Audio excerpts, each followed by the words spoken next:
Hello and welcome. Jonathan Foust here. Great to have you here for this short meditation and Dharma talk.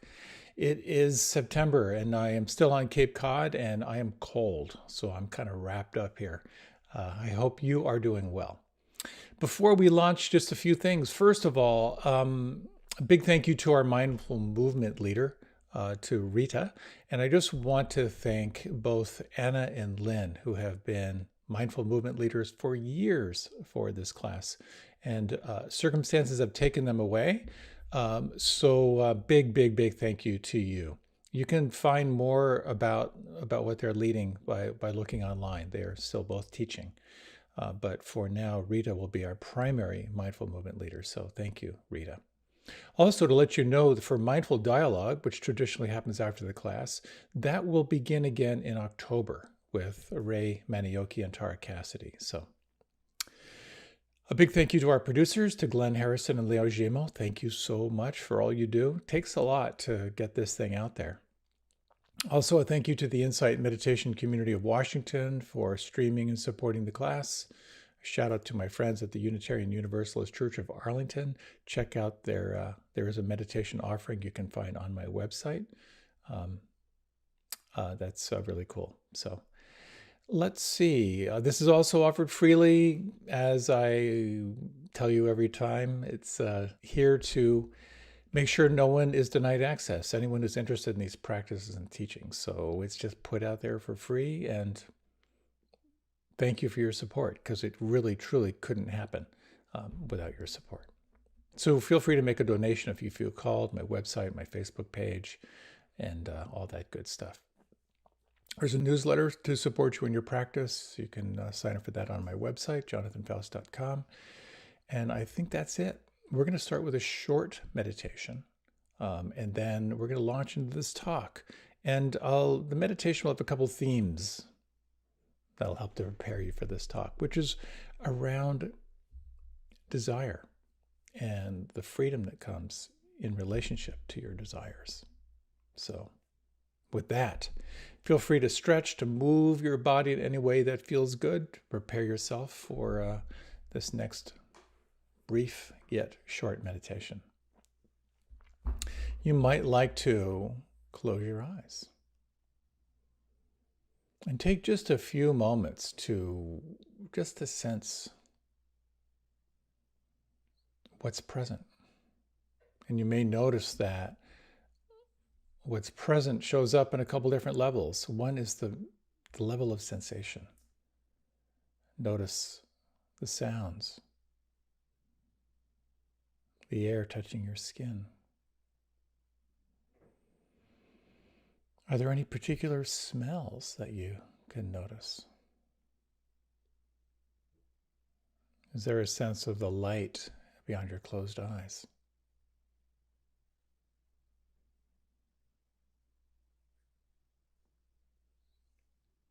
Are you aware of any particular mood or emotion that's present? Any particular thoughts?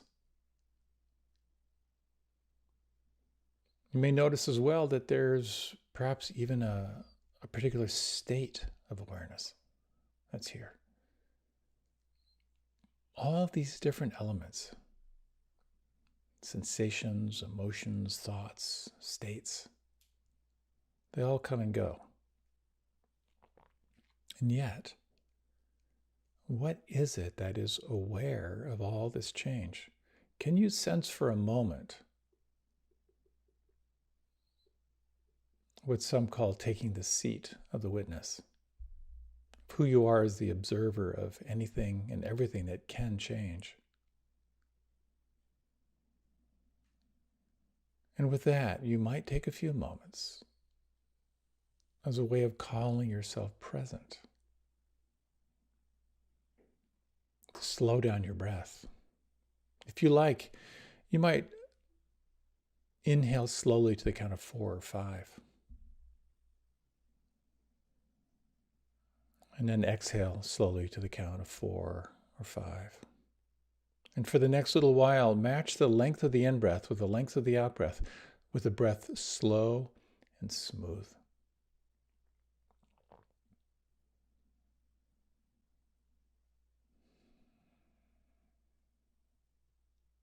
Notice the effect on the mind.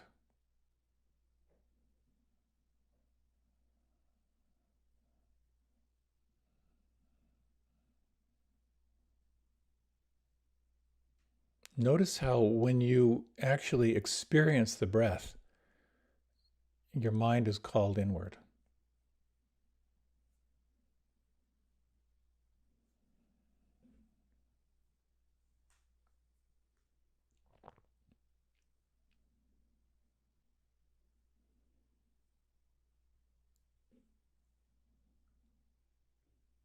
And now you might release any control of the breath and again, just sense how intimately can you experience the breath on the inside.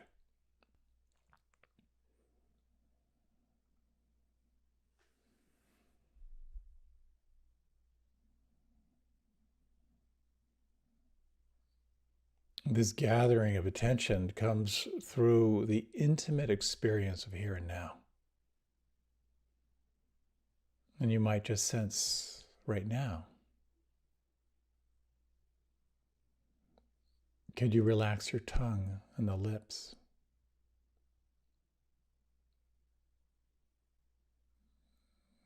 Can you soften your jaw?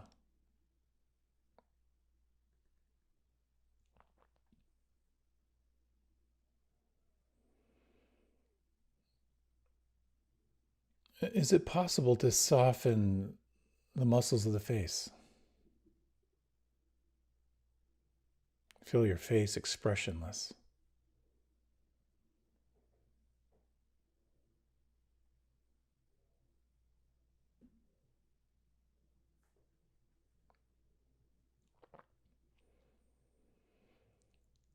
Can you feel the volume and the weight, the heaviness of your arms?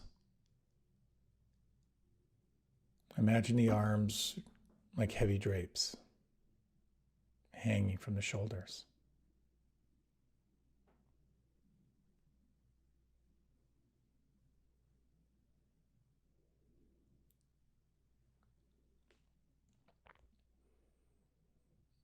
Is it possible to relax or soften the palms, the backs of the hands?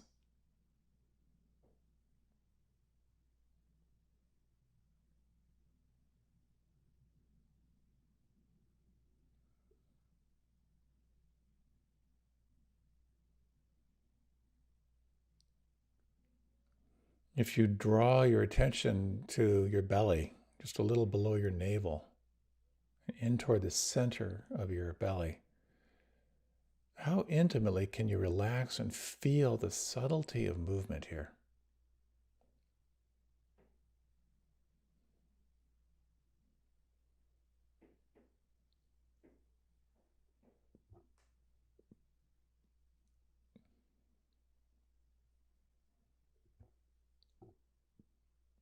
Can you feel the weight and the volume of your legs?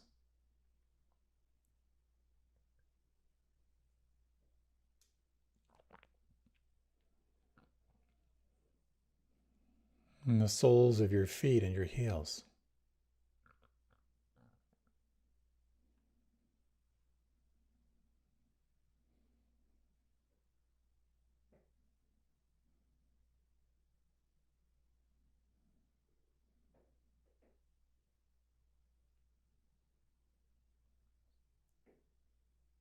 And as you sense on the inside, is there anything that could relax or soften right now?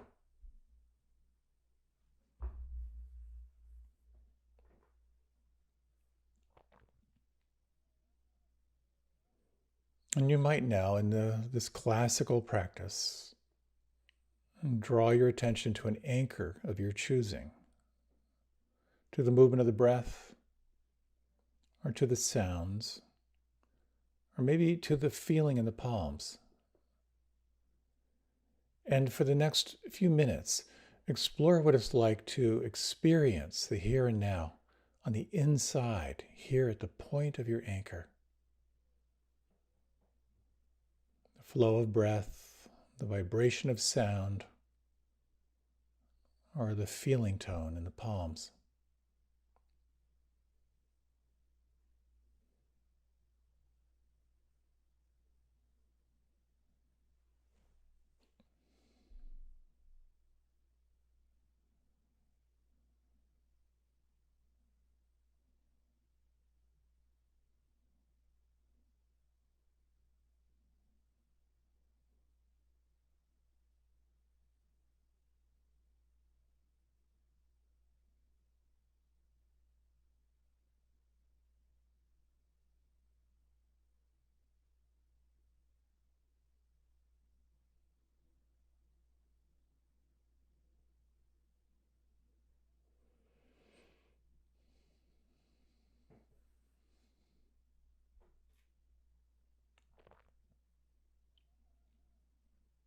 And can you again just sense this seat of the witness?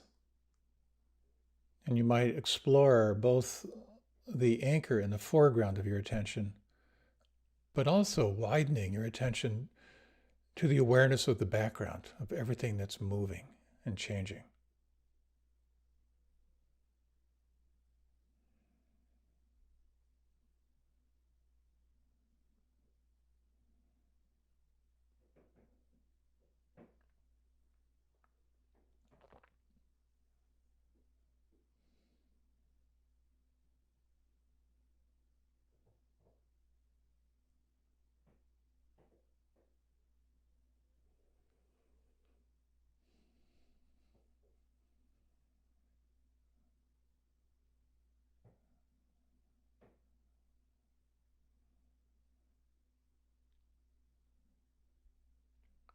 In these remaining minutes, you might explore the following questions. What exactly is happening? Can you name your experience in a word or two?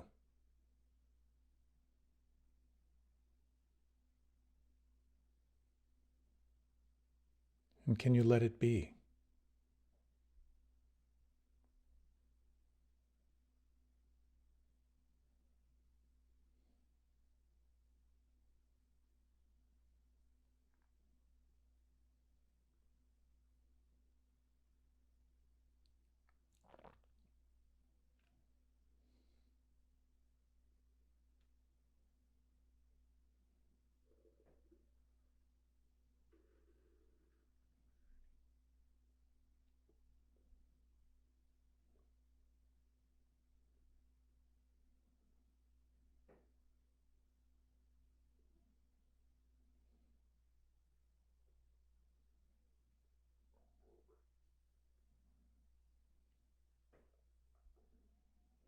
And you might explore now in this remaining minute, letting go of effort. If you let the anchor fall away, if you let go of any manipulation of your experience, and simply explore what it's like to rest in presence, explore the following question. In the absence of effort, what do you notice and what do you feel?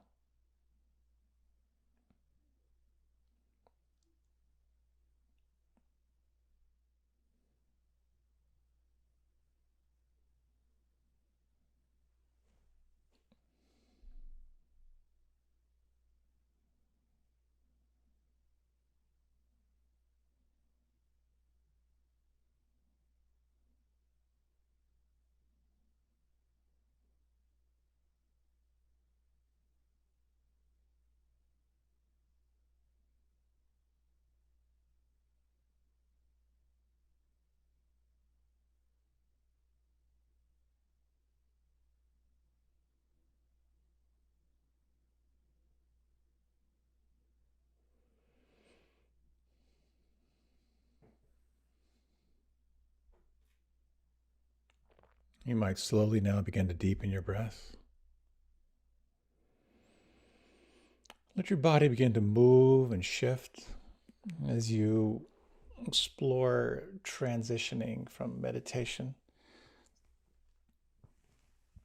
You might reach the arms up overhead, let out any sounds.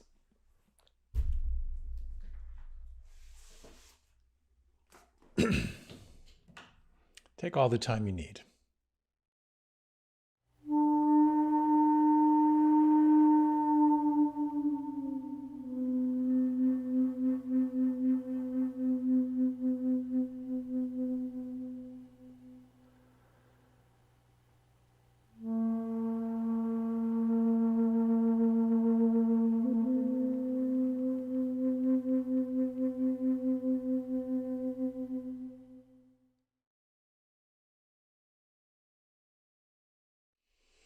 Welcome.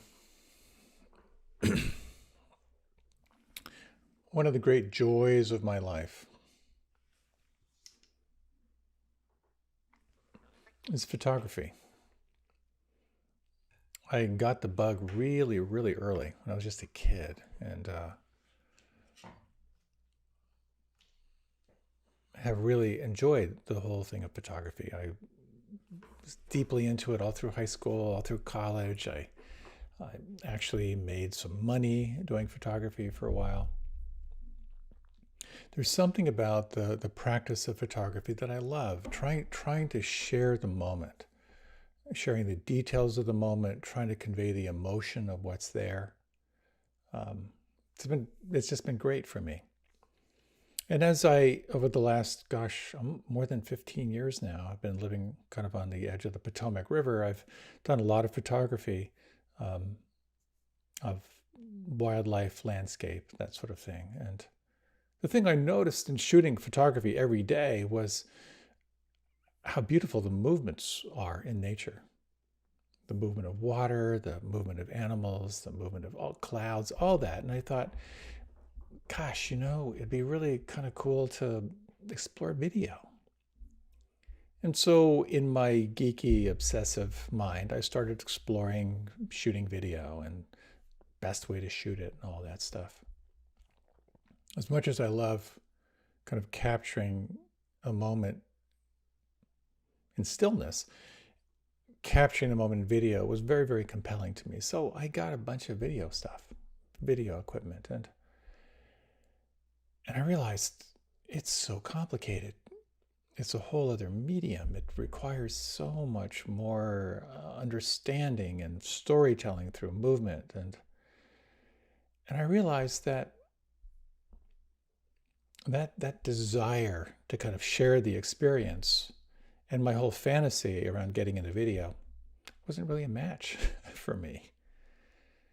What I wanted turned out not to be what I wanted, and that's a little bit of what I'd like to talk about with you. I'd like to talk about first the nature of desire,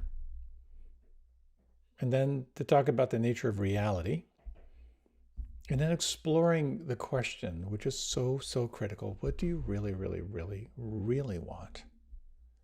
And then, and this was really kind of the incentive for this talk, as you practice meditation, as you become more alive in your life, you become more radiant.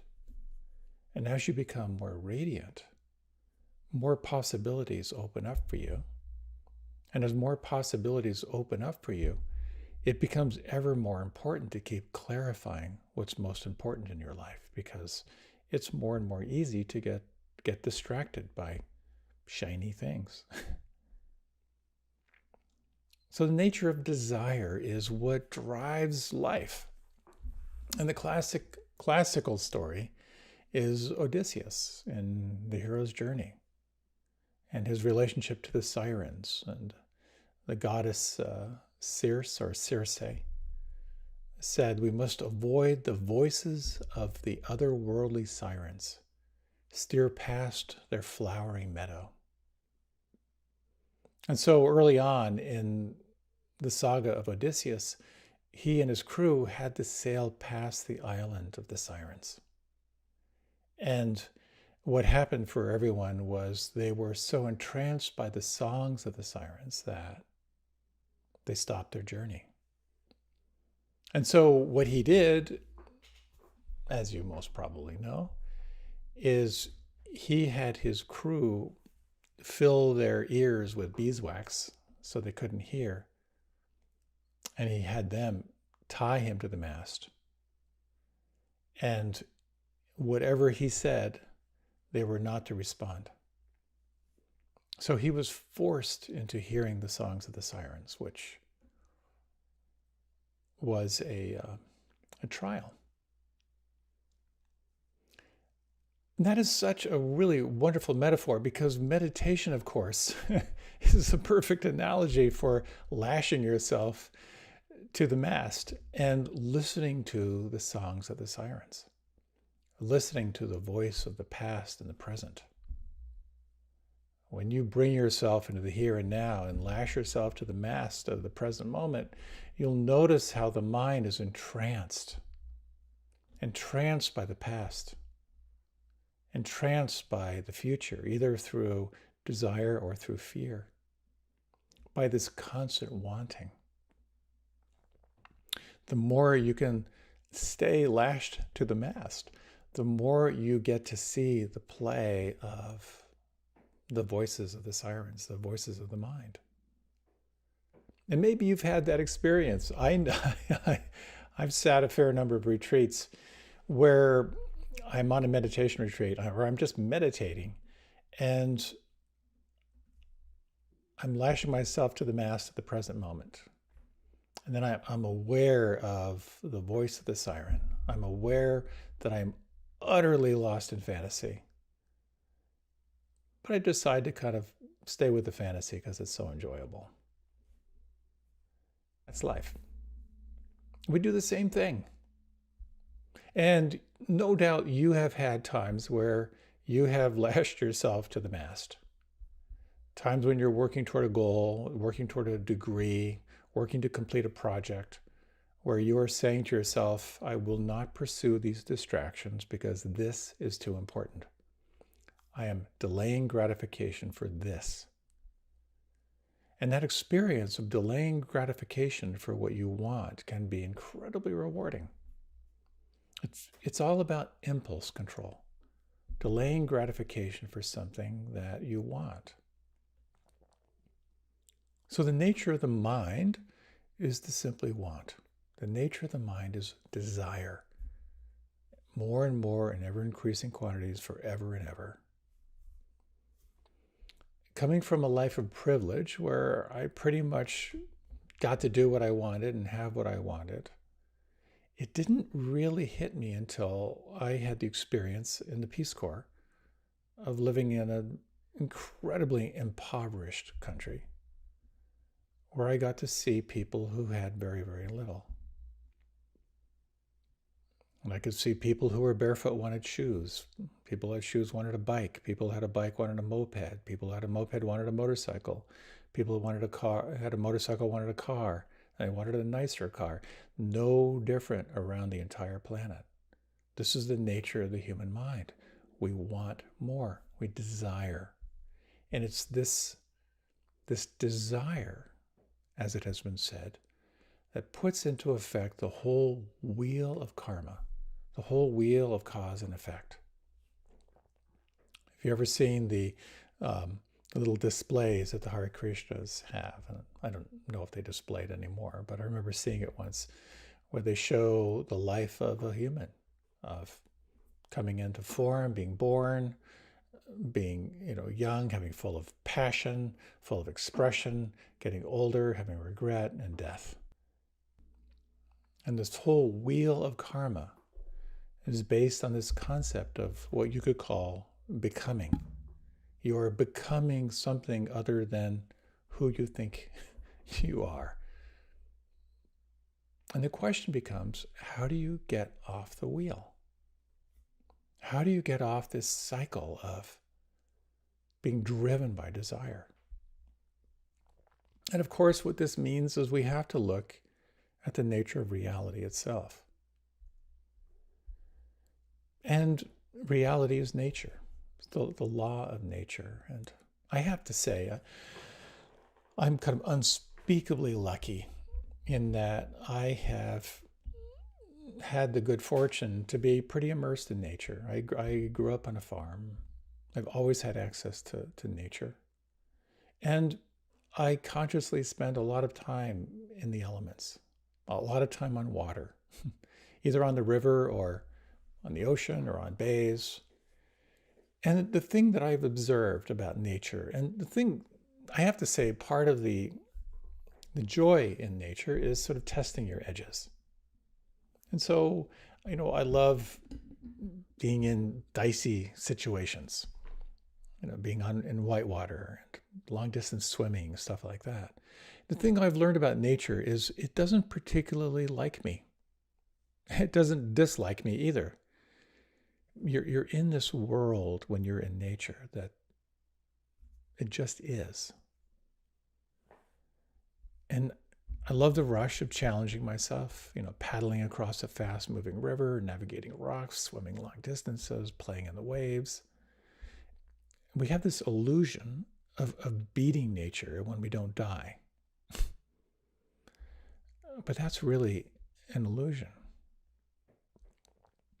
And I have to say, not only do I enjoy being in nature, I also enjoy seeing people be in nature, because you can see how their consciousness shifts.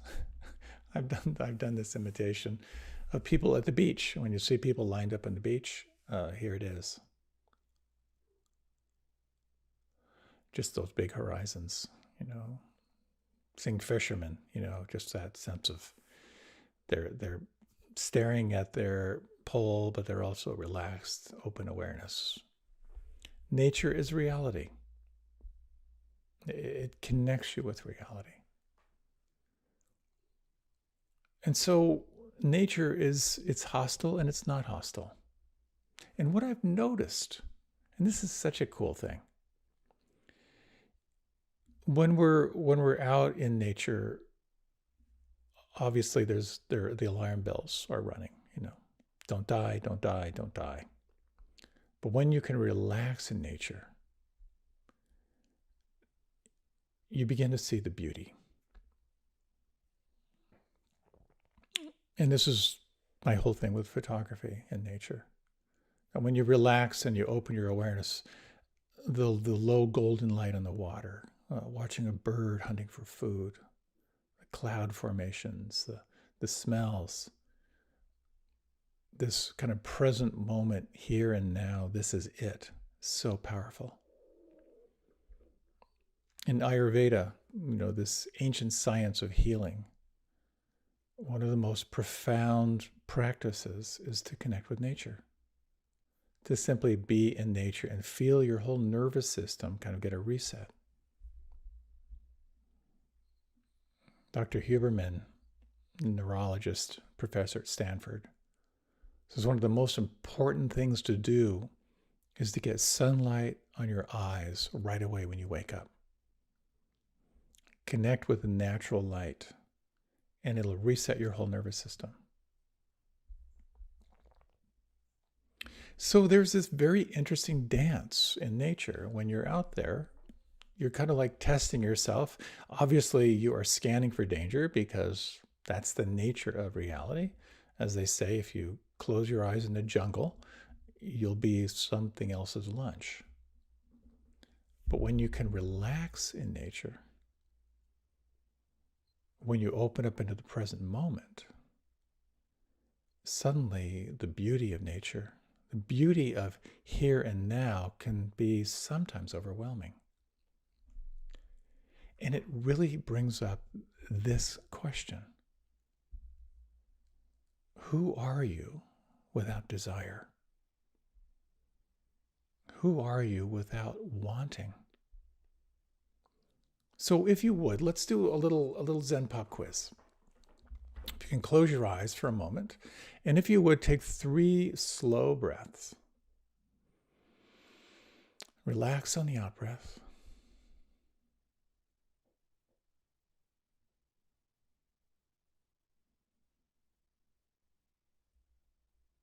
Soften.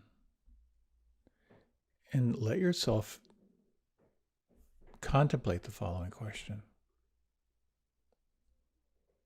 Who am I without desire?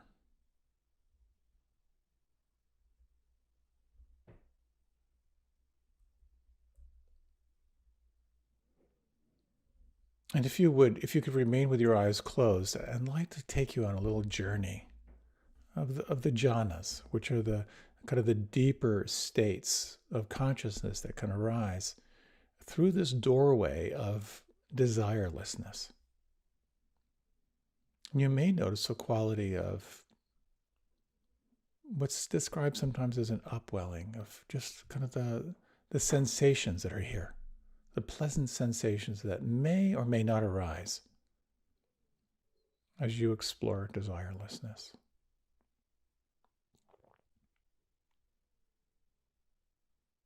You might notice in simply being without desire an arising of joy,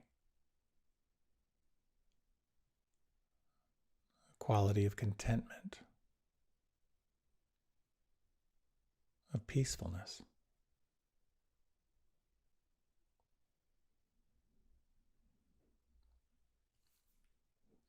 And as you sustain this awareness on desirelessness, of not wanting anything different than how it is, the jhanas go on to describe the awareness of spaciousness, the infinity of space, and the infinity of consciousness itself.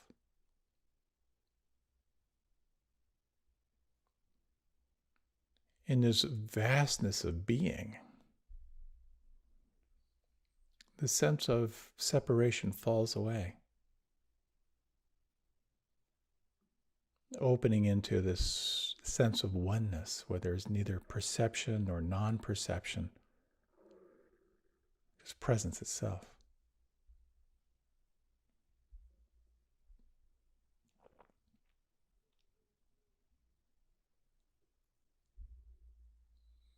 You might gently deepen the breath. If you like, you can open your eyes. This is a delicate practice because desire is so subtle, it informs our every moment. But without desire, there's this tremendous potential. The moment begins to open up. And yet, you're not living in a cloistered space. You're living in the world. And then the question becomes, how do you manifest your life without desire? Is that even possible? And this is a really key point. What kind of desire? Because there are all kinds of desires. There's sense-based desire, but then there's a quality of desire that's not sense-based. There's sort of the desire for things, but then there's the desire to be kind, the desire to be awake. And it brings up this question, well, what do you really, really want? It's a question we don't necessarily get to ask ourselves that often. But there was a time way, way back, well, even now, where I was really interested in how do you actually manifest stuff? How do you bring things forward into the world? This is an old story, so I'm dusting this one off because I was really fascinated with this whole idea of manifesting your reality. There was a time way back when I was macrobiotic, and the macrobiotic diet is eating everything in season within 40 miles without preservatives, with all that stuff. So basically eating a very, very, very, very simple diet, which was great. But I started to feel kind of weak, and I thought, maybe I should try some fish. Maybe that would be helpful because I hadn't eaten any meat in many, many years. And I remember once going out and having a fish dinner, and I woke up feeling so strong and so healthy. I thought, wow, this is good. I got to get more fish in my diet. But at that time, I had a vow of poverty, a vow of celibacy, and $28 a month doesn't go very far to buy some fish. So I thought, this whole principle of manifesting, let me try this on. Let me see what this is like. Obviously, I don't have the money to buy fish. I wonder if I could just bring more fish into my life. So I did this whole kind of meditation, and part of it is, reflecting on just receiving, like saying yes to receiving. So I thought, how do I align myself where I can actually manifest more fish in my life? So as I'm meditating, I thought, so when if I eat fish, I'll feel strong. And if I feel strong, I can be more active. And if I'm more active, I can serve and I can contribute more to the world. So I'm hereby allowing myself to have more fish in my life. I kind of felt something go click out there in the universe. I kind of lined it up. And later that afternoon, this is when I was living in the ashram, someone who'd been to the ashram many, many times, he kind of came up to me that afternoon. He said, "Is there a place you can get fish around here?" I thought, wow, this is interesting. I said, yeah, well, you can, they fry it over here, they bake it over here, this restaurant over there does this. He goes, okay, so that's good, because I don't know why, but I just had this overwhelming feeling that I should take you out for a fish dinner. I thought, wow, this is working. So yes to the fish. And then I think that was like on a Thursday. And then I was teaching at a place called the Tarrytown Conference Center that weekend. And they had fish at every meal during the weekend. I thought, oh my God, this is amazing. And then when I came back, one of my dear friends, Ramakrishna, Peter, heard about this, what I had done, and he stacked up a whole bunch of cans of tuna fish on my desk when I got back. I had a dream that night that a truck had backed up to the main lobby of the ashram, and they were shoveling fish into the lobby, saying, "This is for him." I thought, too much fish. I got to find a way to slow this thing down. It was an interesting exercise, and there was really something to it. I thought, like, I need to clarify how much fish I'm willing to receive here. So that brought to mind when you explore something you want to bring into your life. To explore what it's like to kind of clarify, your desire. The first question to ask yourself is, why do you want it? Why is this important? And that's a very, very helpful question, because the why has an emotional quality to it. And to really reflect on what would it feel like if you had it? How would the impact of what you want change your life?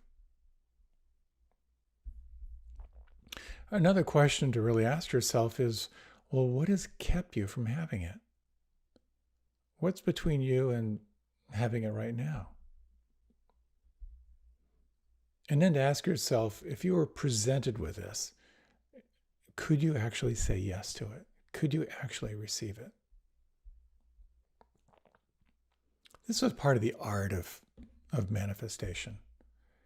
And it kind of, and the subtlety of it goes on, like, if you really, really want something, you keep streaming attention toward it to say yes to it, I could receive it, and then to look for evidence that it's kind of moving in that direction. And it can be quite a powerful practice of manifestation. The question is, though, what do you really, really want? My mother, who was kind of I would often describe her as a New Age fundamentalist. She was also very deep into healing and pendulums and divining and water witching, all that stuff. She had a pendulum that she would use.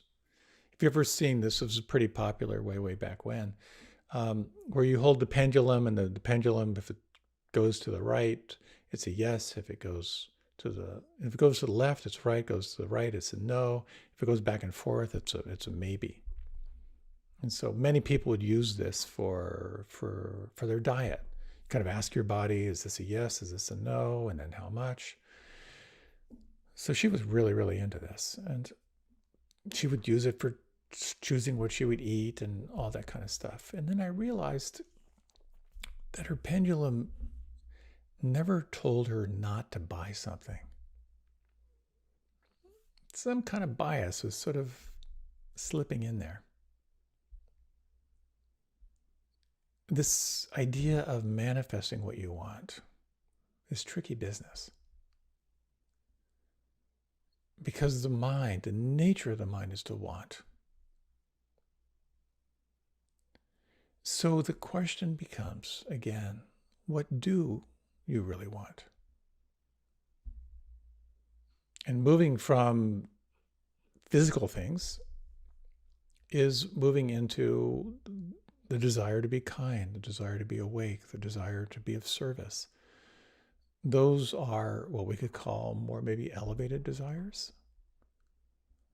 But the question always comes back to that sense of desirelessness is this doorway to the present moment.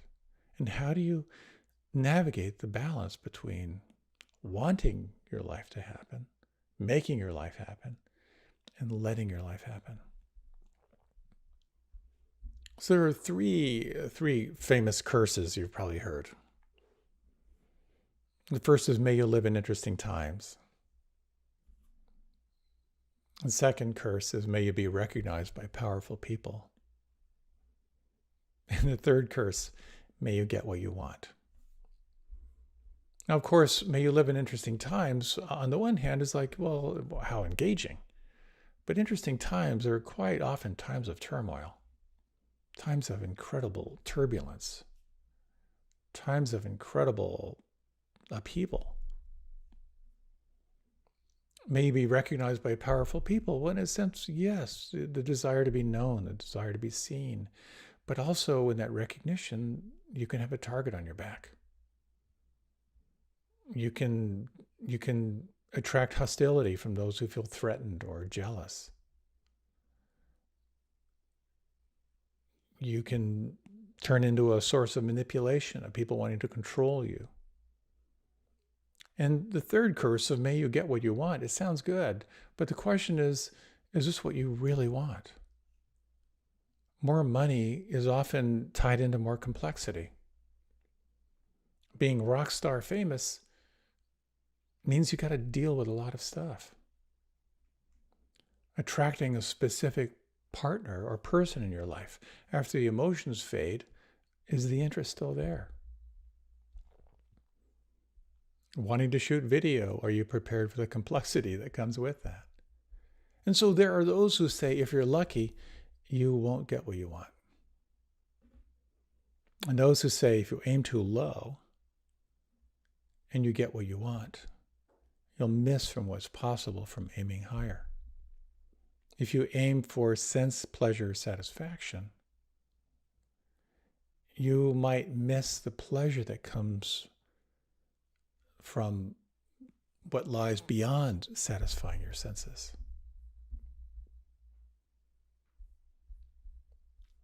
Such a tricky business.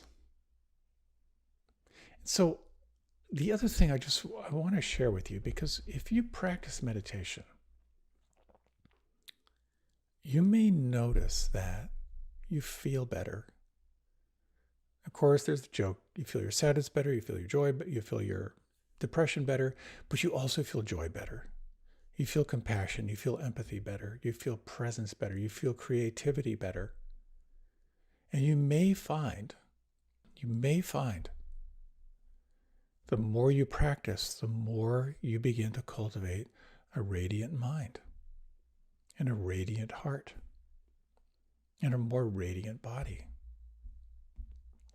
So I want to share a little cautionary tale. And it runs right along with deepening your practice. I had the gift, so I'm such a gifted life, such a blessed life, but I had the life of really giving myself fully to really deep and intensive practices for a couple decades. Practicing hours of yoga each day, meditation each day, exercise each day, a purifying diet, cultivating physical health, service, being around like-minded people, living in a spiritual community, working 6.5 days a week, and at the same time, lots of restraints. I didn't watch any movies. I didn't read anything other than scripture and original texts. I was celibate. I took a simplicity vow, so I didn't have any money. So I poured all of my energy into my practice and into serving, kind of the purification through service, and surrounded by a lot of other people doing the same thing. I got really healthy. And I can say the whole community got really healthy.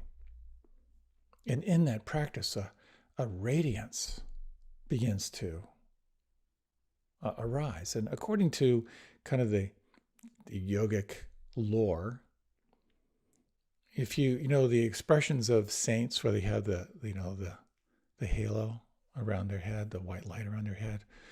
What yoga says, or some forms of yoga philosophy say, is when you take the sexual energy and you move it up, that the halo is that sexual energy sort of transformed as it kind of moves up through the energy centers and purifies the body. If you practice, you will feel more radiant. And as you become more radiant, you will become more attractive. You will have more energy. You will feel more creative. You will have more possibilities that will arise.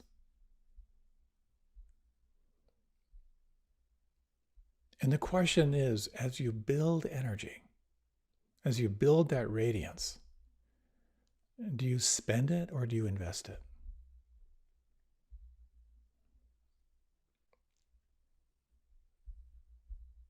Your practice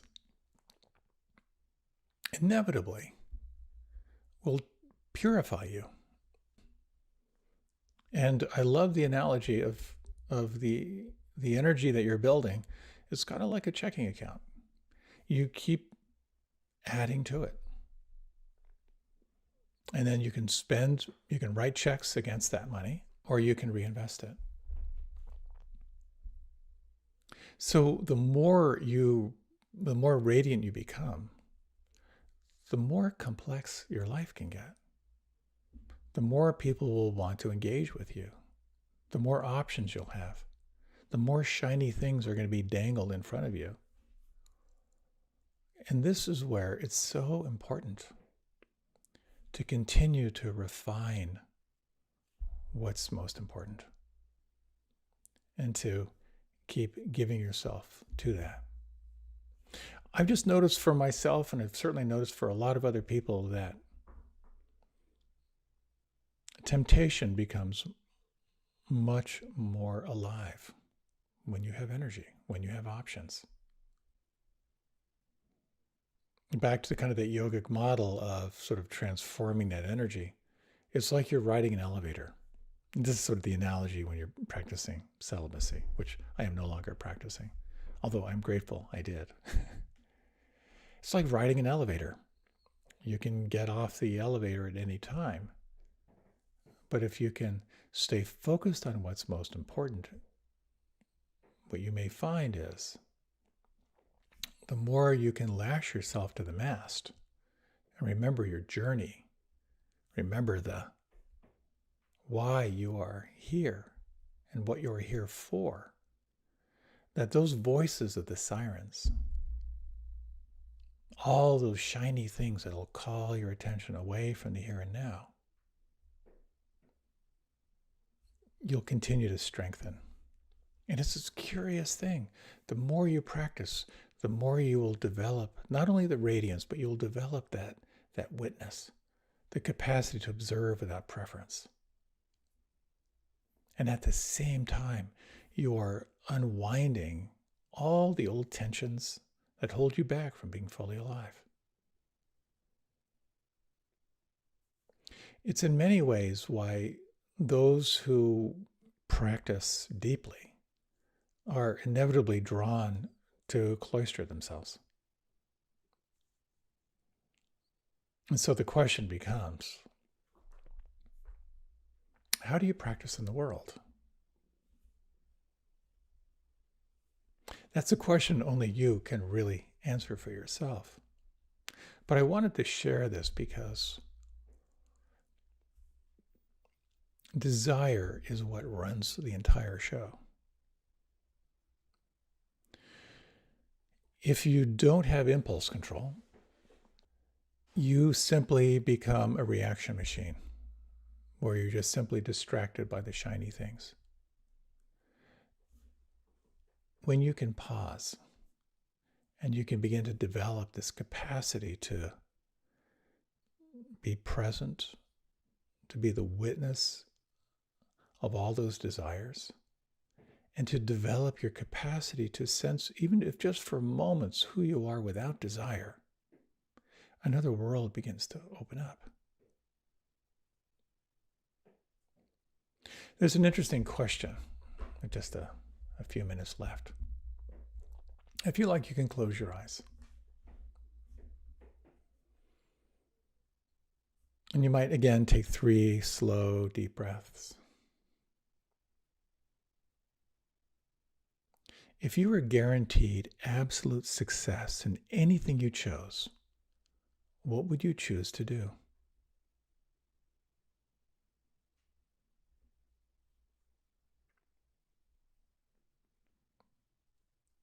If you were guaranteed absolute success in anything you chose, what would you choose to do?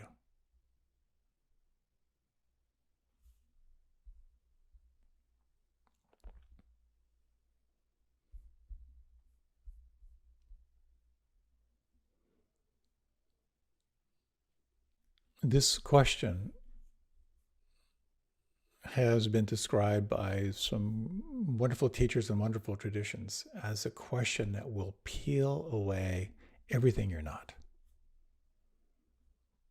Ramana Maharshi kind of boiled it down to the question, what do you really, really want? I've had the occasion to explore that deeply in a dyad process for hours and hours and hours. And I think what my experience was sort of like naming the shiny things. And then to keep coming back to the sincere question, what do I really, really want? And then beginning to get underneath kind of the shiny material things. I think ultimately, what we want is to be awake. What we want is to experience happiness that is independent of conditions.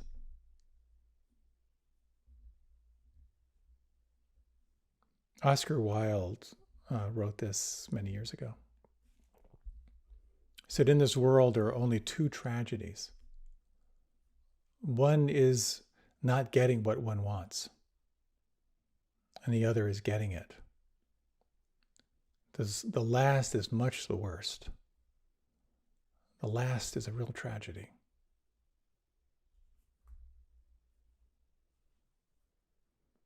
I'm reminded by those words attributed to Christ, being in the world but not of it. And this, I think, becomes the practice. To be in this world with so many shiny things. To be in this world of such suffering. To be in this world where there's this mad pursuit of looking for contentment through sensual pleasures. And it's not about denying that world. And at the same time, it's not about indulging in that world. It's very much this question of what do you really, really want? And what are you willing to give up to get it? Such an amazing dance. And so as you practice, as you feel more radiance, as you feel more possibilities in your life, as you begin to sense more and more that kind of that exquisite language that Deepak Chopra says, as you sense that world of infinite possibility that is only comes through that deep inner stillness, may you continue to be informed by your deepest desires. Let's close with a short meditation. If you like, you might close your eyes. Slowing down the breath, take 3 slow and full deep breaths.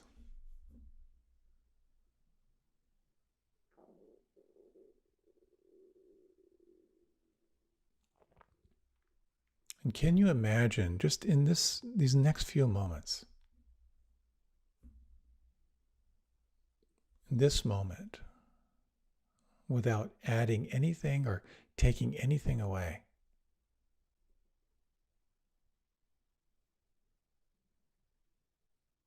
in the absence of desire, what do you feel? What do you notice?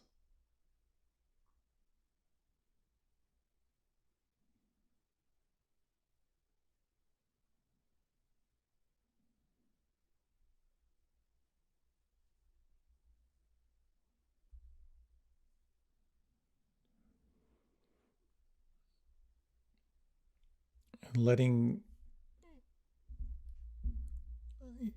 your mind explore the following question, and just noting what arises for you. In this brief, precious life that you've been given, what is most important to you right now?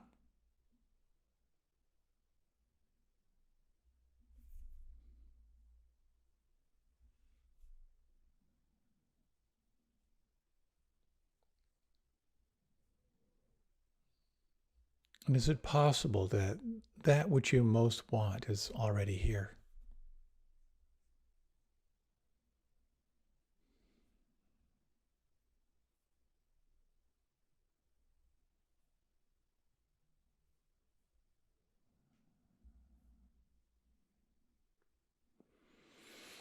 If you like, you can deepen your breath. If you like, you can open your eyes.